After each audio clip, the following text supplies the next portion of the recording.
In this video, you can learn how to hide files in File Manager in Godaddy. So let's get started with the video.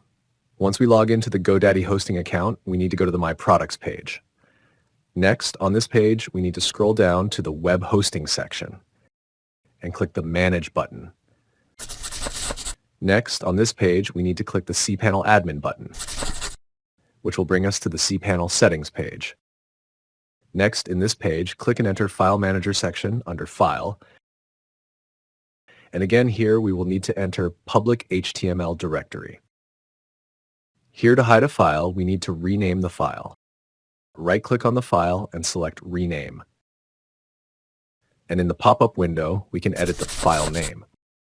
To hide any file here, add period in front of the file name and click the Rename File button to save your changes. And done, the file is hidden automatically. All the .dot files get hidden in File Manager in Godaddy. If you found this tutorial helpful, please like the video, leave a comment below, and share it with others. And don't forget to subscribe to the channel.